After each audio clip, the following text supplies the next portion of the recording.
Tesla products sound exciting until it is your own money on the table. Starlink sounds helpful when your internet barely works, but nobody wants another monthly bill that never goes away. Optimus sounds promising, a robot that helps with cleaning, groceries, small repairs, maybe even watching over an aging parent. But what if it costs too much?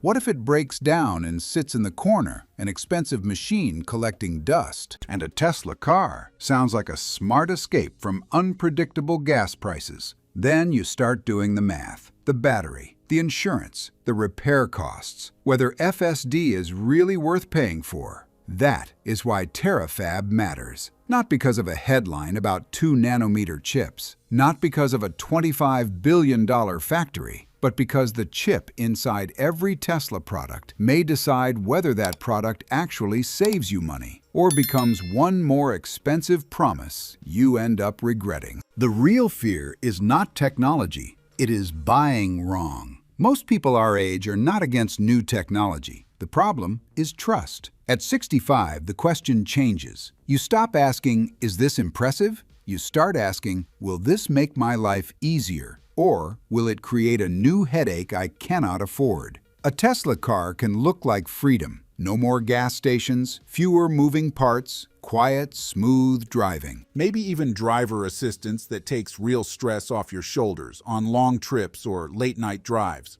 But the moment you get serious about it, other words come to mind. Battery replacement, repair costs, insurance, software fees, charging access, resale value. Those words matter, especially on a fixed income. Optimus has the same problem. The idea sounds genuinely useful. A robot that helps around the house, picks things up when you cannot. Give someone living alone a little more peace of mind and might reduce the need for paid help down the road. But then the practical questions come. Who fixes it when it breaks? How much is the service plan?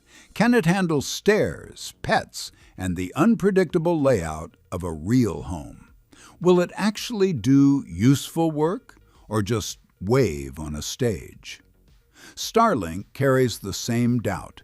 Better internet sounds wonderful, but if it becomes another box to set up, another bill every month, and another customer service number to call when something goes wrong, the promise fades quickly. So, before we talk about Terafab, let us be honest about something. The average buyer does not need Tesla to sound impressive. He needs Tesla to be safe to buy. He needs the product to last, fewer surprises, clear, honest value, and a machine that helps more than it costs. That is the lens for this video. Not Wall Street numbers, not chip industry pride, not promises about a shiny future. Just one question that matters to real people. Can Terafab make Tesla products cheaper to own, easier to trust, and more useful in everyday life? Why the chip is really about your wallet. When most people hear the word chip, they picture something small, hidden deep inside a machine. That is true. But in a Tesla product, the chip is not just a part, it is the brain. It helps the car see the road, think and react, keep the battery healthy, and let the software improve over time. That matters because modern Tesla products are not just cars, they are computers on wheels. When the computer is expensive, the product is expensive. When it wastes energy, the battery works harder. When it cannot keep up, FSD becomes less useful, not more. This is why chips are not just a technology story, they are a cost story. Think of it this way. In a traditional car, the engine determined everything. Power, fuel use, how long it lasts. In a Tesla, the chip plays that role. It does not burn fuel, but it shapes how efficiently the whole car runs. A better chip can help a Tesla use power more carefully, protect the battery from unnecessary stress, make faster decisions on the road, and keep the product useful for more years without forcing you into an upgrade. For Optimus, the chip may matter even more. A home robot needs to think quickly, understand what you are asking, avoid costly mistakes, and work for hours without draining the battery. If the brain is too costly, the robot is too costly. if it needs constant internet help to function. The robot depends on a connection and probably a monthly subscription you did not plan for. A better chip only matters to you if it helps the product use less power, make fewer mistakes, last longer, and cost less to own over time. Less waste, better reliability, lower cost over 5 years. People sometimes ask whether all of this chip talk is just marketing language. It is a fair question. The answer is, it depends on what Tesla actually does with the advantage. A better chip sitting inside an overpriced product changes nothing for the buyer, but a better chip used to genuinely cut costs, extend battery life, and reduce failure rates, that is a different story. That is the version worth watching for. That is why Terafab matters. If Tesla can control the brain inside every product, it has a far better chance to control what that product costs you, today and down the road. What Terafab could change for normal buyers. The real promise of Terafab is not that Tesla can brag about making its own chips. The promise is control. Right now, when a company depends on outside chip suppliers, it depends on outside prices, outside delays, and outside priorities. Someone else decides what gets made, when, and at what cost. If chips are limited, products get delayed. If chips are expensive, products stay expensive. If a chip is built for many different customers, it may never be perfectly tuned for one specific product. If Tesla controls its own chips, it can design the brain around the exact job. A car chip tuned for cameras, driver assistance, battery management, and cabin controls. An Optimus chip tuned for movement, balance, and safe reactions around real people in real homes. A Starlink device chip tuned for signal strength, battery life, and simple, everyday use. This is not about making products flashier. It is about making every product more efficient, and efficiency is exactly where savings come from. If a car manages power better, you get more miles from the same charge. If the battery is managed more carefully, it ages more slowly and costs less to replace. If the software runs smoothly, the product needs fewer fixes. New technology rarely starts cheap. Production improves, mistakes drop. Parts become common, then prices can fall. Terafab does not have to make products cheaper tomorrow to matter. It needs to create the path for Tesla products to become cheaper to live with over time. But underneath all of this sits one word: not power, not performance, not technology. Trust. A product earns trust when it works consistently, fails rarely, and does not surprise the owner with painful costs. That is what Tesla must prove. Not just that it can build smarter machines, but that those machines can fit real household budgets and stay there. Model 2, FSD, Optimus, and Starlink, where the savings could show up. Let us bring this down to actual products. Start with the affordable Tesla many people have been waiting for. Some call it Model 2, some connect it to Cybercab. The name matters less than the price. A cheaper Tesla is not just about a cheaper battery, it also needs a cheaper brain. If the computer that runs the car is too expensive, the car stays expensive. If it wastes power, Tesla needs a bigger battery just to compensate.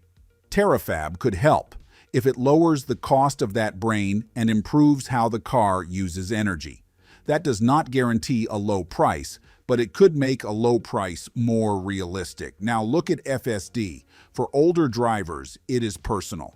It could mean less stress on the highway, safer lane changes, better confidence behind the wheel at night, and more independence for more years. But only if it actually works. Nobody should pay thousands of dollars for a hope. Better chips can give FSD a stronger foundation, faster camera processing, quicker reactions, smoother decision-making. But for the buyer, the question is not only whether FSD becomes smarter, the question is whether Tesla can make that intelligence affordable enough that FSD does not feel like another expensive subscription. or a one-time gamble that never pays back? Would you pay for FSD today if it helped with daily driving but still needed you watching the road? Or would you wait until it feels more complete? Comment FSD below if that is your biggest question about Tesla. Now look at Optimus. It could carry groceries, pick up dropped items, check the house, bring light tools, and help with simple chores. For an older person, that is not science fiction. That is independence. And independence is not something you put a price on easily. But independence only matters if the robot is affordable, safe, and genuinely useful. If Optimus costs too much, it becomes a toy for the wealthy. If it needs constant repairs, it becomes a source of stress. If it requires a subscription for basic tasks, it becomes another bill you did not budget for. Finally, Starlink and the rumored Tesla phone. A Tesla phone is still speculation and should not factor into any budget decisions. The real question behind any connected device stays the same. Does it replace a bill or add one?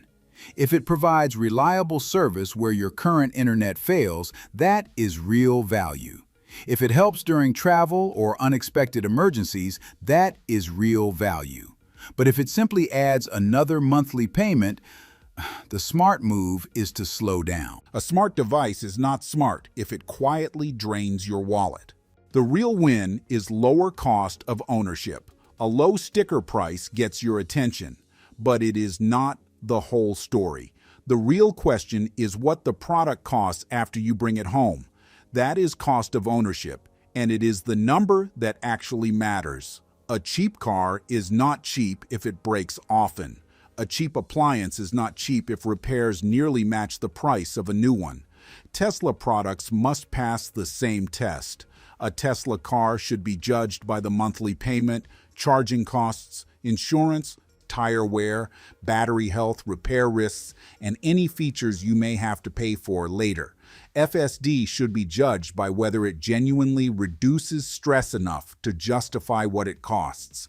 Optimus should be judged by whether it saves real time, real labor, or real spending on outside help.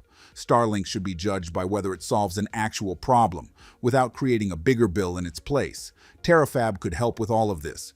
Better chips mean less waste, products that use energy more carefully, hardware and software that work together more smoothly, and products that stay useful for more years without forcing expensive upgrades. That is where real savings appear. Not overnight, but slowly, through fewer failures, better battery management, and lower production costs over time. This is why the right question is not only how much does it cost, the better question is how much will this cost me over 5 years? That question changes everything. A car priced at $35,000 can feel expensive if it creates constant surprises, a repair you did not budget for, a software subscription you did not expect, a battery health scare 3 years in. The same car can feel like a smart decision if it runs reliably, holds its value, and replaces a gas and maintenance bill you were already paying. The math is never just the sticker. It is everything that follows. The payment comes every month, and that is why Terafab must ultimately be judged by one standard. Does it help Tesla build products that are genuinely cheaper to live with? What could stop the savings from reaching you? Now for the honest part. Terafab may be a significant step forward, but it is not a guarantee. Several real problems could stop the savings from ever reaching the people who need them most. The first problem is water. Chip factories need enormous amounts of chemically pure water, clean to a standard most of us have never needed to think about. Recycling helps, but it still needs equipment, energy, maintenance, and permits. The real question is not, can Tesla find enough water? It is, can Tesla manage water cheaply enough that the chip stays affordable? If water becomes expensive, the factory becomes expensive, and the buyer may never see the savings promised. The second problem is power. A chip factory runs around the clock and needs stable electricity every single hour. A brief power cut at home is annoying. In a fab, it can ruin an entire production run and waste enormous sums of money. If power is expensive or unreliable, chips stay expensive. Many of us already know how much energy prices can hurt, especially in summer or difficult winters. Terafab faces those same pressures, only on a far larger scale. The third problem is ASML and EUV machines. These are the advanced tools required to make the most sophisticated chips. There are waiting lists, supply limits, complex installation requirements, and teams of specialists needed just to operate them. Money helps, but it does not always make the line move faster. If the machines arrive late, the chips arrive late, and the affordable Tesla products the world is waiting for arrive late too. The fourth problem is time. Breaking ground on a factory is not the same as shipping chips. Buildings go up. Clean rooms must be built to precise standards. Tools must arrive and be carefully calibrated. Processes must be tested again and again before a single chip is ready to go into a car or a robot. The fifth problem is yield. Yield simply means this: how many chips come out good enough to actually use? In a new factory, many chips fail early on. The good ones become expensive. That cost travels down the line, into the car, into FSD, into Optimus, into every product that uses the chip. If too many chips fail, the savings never reach you. So please do not hear Terafab and assume prices fall next year. Water, power, specialized equipment, time, and yield all stand between that promise and your wallet. Should you buy now, wait, or ignore the hype? This is the practical question. Should you buy a Tesla product now or wait for the Terafab effect? Here is the straightforward answer. Buy only if today's numbers already work for you. If a Tesla fits your budget right now, you can charge at home, the insurance is reasonable, and you like the car for what it does today, then it may make sense. But if the deal only works because you believe Model 2 will be cheap, FSD will become perfect, and Terafab will drop prices fast. Be careful. That is not a plan. That is a bet. The same logic applies to FSD. Do not pay for what you hope it becomes. Pay only if what it does right now is useful enough for your life, today, not someday. The same applies to Optimus. Do not buy a robot because a stage demo looked impressive. Buy it only when it can do real work in real homes at a price that actually makes sense. The same applies to Starlink or any rumored Tesla phone. Do not add a monthly bill because the idea sounds exciting. Add it only if it solves a real problem you already have. That is the rule. Hope is good. Math is better. Terafab could become one of the most important chapters in Tesla's story. Not because of how it sounds, not because the factory is enormous, not because the chip is impossibly small. It matters only if it makes Tesla products cheaper to buy, cheaper to run, safer to trust, and easier to live with, for people living on real budgets, not stock portfolios. A better chip should mean better battery life. A better chip should mean smarter, more affordable FSD. A better chip should mean an Optimus that actually belongs in a normal home. A better chip should mean connected devices that solve real problems instead of adding new bills. But until those savings show up in the actual price, the repair record, the battery lifespan, and the monthly payment, Terafab is still a promise. A promising one, but still a promise. So here is my question for you. If you are over 55, what would make you feel confident enough to buy a Tesla product? Comment price if you need a more affordable Tesla. Comment battery if long-term battery life is your biggest concern. Comment FSD if safer driving assistance matters most. Comment robot if Optimus could genuinely help you at home. Comment bill if you are tired of every smart device turning into another monthly payment. If most of you say battery, the next video will break down the real cost of Tesla battery life. what replacement actually involves, and what older buyers should check before signing anything, trading in their old car or locking themselves into a payment.